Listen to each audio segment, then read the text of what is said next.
दोस्तों नमस्कार।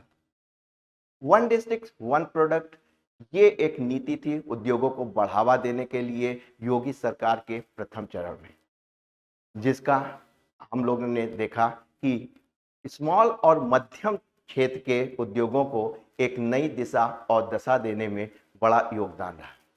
इसके बाद जरूरत थी एक बिग इंडस्ट्री की, जिसमें योगदान था माननीय रक्षा मंत्री राजनाथ जी का, जिन्होंने उत्तर प्रदेश के बुंदेलखंड क्षेत्र में डिफेंस कॉरिडोर बना के किया। अब समय आ गया है उत्तर प्रदेश को औद्योगिक क्षेत्र में एक नई उड़ान भरने का, एक नए मुकाम पे पहुंचाने का, जिसमें आने वाला समय सेमीकंडक्टर और एआई का है, आर्टिफिशियल इंटेलिजेंस। सेमीकंडक्टर आने वाले समय के लिए बहुत ही महत्वपूर्ण क्षेत्र होने वाला है, इसलिए कहीं उत्तर प्रदेश पीछे ना रह जाए, तो उत्तर प्रदेश सरकार ने फरवरी में एक नई नीति का अपनी सेमीकंडक्टर के लिए एक नई नीति का पदार्पण किया है। आइए आज हम देखना चाहेंगे कि उत्तर प्रदेश सरकार के द्वारा सेमीकंडक्टर उद्योग को दी जाने वाली कौन कौन सी ऐसी सुविधाएं और नीति हैं, जिसका आने वाले समय में जो उत्तर प्रदेश में उद्योग लगाना चाहते हैं बड़े उद्योगपति, जिनको इसका लाभ मिल सकता है। फरवरी 2024 में उत्तर प्रदेश सरकार ने उत्तर प्रदेश सेमीकंडक्टर नीति 2024 की घोषणा की है, यानी कि अब से ठीक एक साल पहले इस नीति को बताया जा चुका है, बनाया जा चुका है, स्थापित किया जा सकता है। जाहिर सी बात है, जिसका उद्देश्य है कि राज्य को भारत में सेमीकंडक्टर के रूप में प्रमुख केंद्र के रूप में इसको स्थापित किया जाए, ताकि बड़े बड़े औद्योगिक घराने आके सेमीकंडक्टर्स में पैसा इन्वेस्ट करें। आइए देखते हैं इसमें क्या क्या आपको मुख्य सुविधाएं और प्रोत्साहन दिया गया है। तो दोस्तों, सबसे पहले होता है पूंजी सब्सिडी। ये एक बड़ा और महत्वपूर्ण टॉपिक है, इसको केवल एक लाइन में सब्सिडाइज नहीं कर सकते हैं, लेकिन फिर भी आप देखते हैं भारत सरकार द्वारा अनुमोदित राशि का 50% पूंजी सब्सिडी के रूप में दी जाएगी। ये एक बड़ा और महत्वपूर्ण क्षेत्र है, जिसके बारे में कुछ कह पाना थोड़ा सा मुश्किल होता है। अगर हम मोटे तौर पे कहें कि अगर इसको हम समझें, आम भाषा में कहें कि 100 करोड़ की इंडस्ट्री लगा रहे हैं, तो क्या हमको 50 करोड़ रुपए सब्सिडी में मिलेगा? अगर सब्सिडी में 50% मिल रहा है तो किस रूप में, कैसे मिलेगा, इस पे हम लोग विस्तार में बात करेंगे और आने वाले समय में तब जो वीडियोस होंगे उसमें इस बात की चर्चा करेंगे। सबसे इंपॉर्टेंट होता है कि ब्याज पे सब्सिडी। जाहिर सी बात है, आपको बड़ी इंडस्ट्री लगाना है तो ऐसे में आपको बैंकों से या और जो फाइनेंशियल इंस्टीट्यूट हैं उनसे आपको ब्याज पे पैसा लेना पड़ता है। तो सरकार की नीति है कि 200 करोड़ तक के निवेश करने वाली योग इकाई को 5% प्रति वर्ष की ब्याज की सब्सिडी मिलेगी, जो कि 1 करोड़ प्रति वर्ष तक की हो सकती है। यानी कि आपको 1 करोड़ तक का जो ब्याज है आपका, उसका अनुदान सरकार देगी और साथ में 7 वर्षों तक लागू होगी। तो अगर हम आम बोलचाल में भाषा में बात करें तो 7 करोड़ तक का ब्याज सरकार के द्वारा दे हो सकता है। आइए बात करते हैं भूमि सब्सिडी की। सेमीकंडक्टर एक बड़ी इंडस्ट्री में आता है, तो जाहिर सी बात है इसको लगाने के लिए आपको बड़ी भूमि की आवश्यकता पड़ेगी। तो ये जो बड़ी भूमि है वो आप सरकारी एजेंसी के द्वारा प्राप्त कर सकते हैं। तो सेमीकंडक्टर इकाइयों की स्थापना के लिए सरकारी एजेंसी से खरीदी गई पहली 200 एकड़ भूमि पे आपको 75% सब्सिडी मिलेगी। 75% सब्सिडी एक बड़ी अमाउंट होता है, इसलिए उम्मीद है कि इस नीति से उद्योगों को, जो भारत में तमाम जो राज्य हैं जहां पे सेमीकंडक्टर के उद्योग लग रहे हैं, उसमें उत्तर प्रदेश की भी एक अहम भूमिका होगी, क्योंकि आपको भूमि जो है 70% सब्सिडी मिल रही है। इसके अलावा अगर आपको 200 एकड़ से अधिक भूमि ले रहे हैं तो 30% की आपको अतिरिक्त सब्सिडी भी दी जाएगी। यानी कि कह सकते हैं कि जो भूमि पे जो सब्सिडी मिल रही है वो उत्तर प्रदेश में काफी अट्रैक्टिव है। हालांकि इसका अभी हमने कंपैरेटिवली स्टडी नहीं किया है, लेकिन हम बात आज कर रहे हैं कि उत्तर प्रदेश की जो सेमीकंडक्टर की जो नीति है फरवरी 2024 में आए, हम उसका कर रहे हैं। आने वाले एपिसोड में हम लोग कंपैरेटिवली स्टडी करके देखेंगे कि उत्तर प्रदेश में सेमीकंडक्टर की इंडस्ट्री लगाना कितना लाभकारी होगा और प्रांतों के साथ। स्टाम्प ड्यूटी एंड पंजीकरण शुल्क में छूट, ये सबसे इंपॉर्टेंट चीज होती है। और आप देख रहे हैं कि सेमीकंडक्टर परियोजना के लिए खरीदी या पट्टे पे ली जाने वाली भूमि पे 100% आपको यानी 100% स्टाम्प शुल्क और पंजीकरण शुल्क को माफ किया जा रहा है।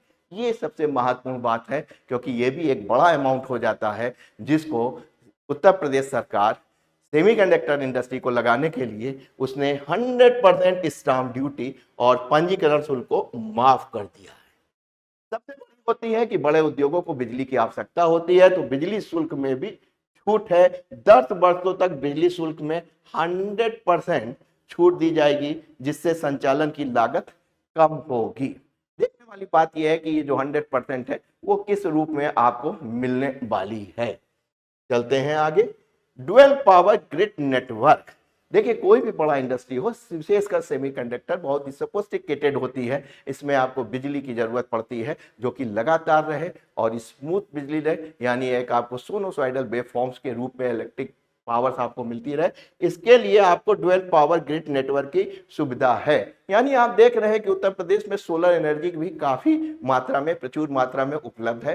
तो कोशिश रहेगी कि आपको जो है सोलर हो या जो कन्वेंशनल आपके पास एनर्जी, आपके पास बिजली जो सरकार के द्वारा दी जाती है, दोनों निर्विवाद रूप से आपके साथ चलती रहे। इसके बाद आता है अनुसंधान एंड विकास। R&D के बगैर कुछ हो नहीं सकता। तो उत्तर प्रदेश में तमाम ऐसे इंस्टीट्यूट हैं, जो चाहे यूनिवर्सिटीज हैं, चाहे IITs हैं, जहाँ पे आपके पास सेंटर ऑफ एक्सीलेंस है। वहाँ पे जो है इन केंद्रों का उद्देश्य नवाचार को बढ़ावा देना, विशेष जो पेशेवर हैं उनको परीक्षण देना है। तो जो सेंटर ऑफ एक्सीलेंस है आपके पास, तमाम इंजीनियरिंग यूनिवर्सिटीज और आपके पास गवर्नमेंट के जो इंस्टीट्यूट्स हैं, वहाँ पे लगातार सेमीकंडक्टर टेक्नोलॉजी पे भी रिसर्च चलेगी और कम से कम यहाँ पे जो प्रशिक्षण दिया जाए, जो हमारे पास मैन पावर हो, जो हालांकि ये बड़ी कॉम्प्लिकेटेड होती है, ज़्यादातर जो टेक्नोलॉजी है वो इम्पोर्ट ही की जाएगी, लेकिन उस टेक्नोलॉजी को चलाने के लिए जो हमारे पास विशेषज्ञों की या जो टेक्नीशियंस की जो जरूरत होगी, वो सेंटर ऑफ एक्सीलेंस लगातार उसमें काम करता रहेगा। सिंगल विंडो क्लियरेंस सिस्टम, ये सबसे बड़ी बात होती है, क्योंकि कोई भी जो निवेशक होता है जो कि बाहर से आता है, हो सकता है NRI भी हो, ऐसे में वो एक फाइल को रेड टेप एक डोर से दूसरे डोर पे जाना उसके लिए मुश्किल होता है। तो निवेशकों की सुविधा के लिए IT एंड इलेक्ट्रॉनिक्स विभाग के तहत एक समर्पित नोडल एजेंसी स्थापित की जाएगी। यानी जो माननीय कैबिनेट मिनिस्टर सुनील शर्मा जी हैं, इन्हीं के विभाग, ये इलेक्ट्रॉनिक्स और IT के कैबिनेट मिनिस्टर हैं, कि इन्हीं का एक जो विभाग है IT एंड इलेक्ट्रॉनिक्स, उसी विभाग के अंदर सिंगल विंडो सिस्टम क्या होगा। हालांकि सिंगल विंडो सिस्टम तमाम उद्योगों के लिए बन चुका है, लेकिन ये जो सेमीकंडक्टर इंडस्ट्री है, इसके लिए एक स्पेशल जो है वो IT एंड इलेक्ट्रॉनिक्स विभाग के तहत एक नोडल एजेंसी बनाएगी। यहाँ पे सारे प्रशासनिक कार्य जो हैं सिंगल सिस्टम से होने लगेंगे। ये भी एक अच्छी बात है। इससे आने वाले समय में इलेक्ट्रॉनिक्स और IT क्षेत्र में होने वाले उद्योग को, वो जो कि उत्तर प्रदेश थोड़ा सा पिछड़ा हुआ नजर आता है, उसमें तेजी आपको आती हुई नजर आएगी। कौशल विकास कार्यक्रम भारत सरकार की ये बड़ी ही महत्वाकांक्षी योजना है, क्योंकि यही एम्प्लॉयमेंट को प्रोड्यूस भी करती है, या जो हमारे पास रॉ जो वर्कर्स हैं उनको इस लायक बनाती है कि जिससे कि वो उद्योगों के काम आ सके। यानी मानव संसाधन को पॉलिश करके, ग्रूम करके, यही जो मंत्रालय है वो काम करता है। सेमीकंडक्टर निर्माण के लिए जाहिर सी बात है कुछ स्पेशलाइज्ड लोगों की जरूरत पड़ेगी, जिसके लिए जो है कार्यक्रम चलाया जाएगा और कुशल पेशेवरों की उपलब्ध की सुनिश्चितता की जाएगी। इसके अलावा ये बात तो मेरी भी समझ में नहीं आ रही कि उत्तर प्रदेश सरकार ने सेमीकंडक्टर क्षेत्र में निवेश के लिए 80,000 करोड़ का एक विशेष फंड आवंटित किया है। 80,000 करोड़ एक बड़ा अमाउंट होता है। इस अमाउंट को कैसे यूज करेंगे, क्या करेंगे, ये आने वाला समय बताएगा। जो तमाम सब्सिडी दिए हैं उसके लिए ये धन इकट्ठा कर रखा है कि इस धन के 80,000 करोड़ का जो हमारा एक धन इकट्ठा करके रखा है, बजट बना के रखा है, जो तमाम सब्सिडी दी जा रही हैं वो इस धन के द्वारा दी जाएगी, या इसके अलावा भी कुछ कार्य किया जाएगा।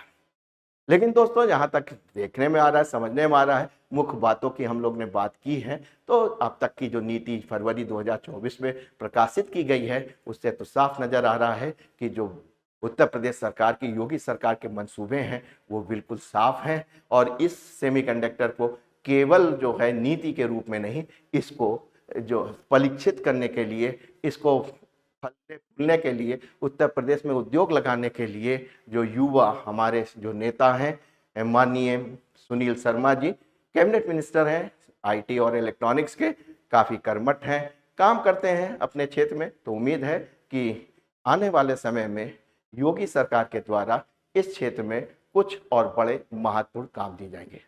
तो दोस्तों, ये वीडियो कैसा लगा जरूर बताइएगा। आपके कमेंट्स की हम हमेशा इंतजार रहेंगे। अब हमको इजाज़त दीजिए। जय हिंद।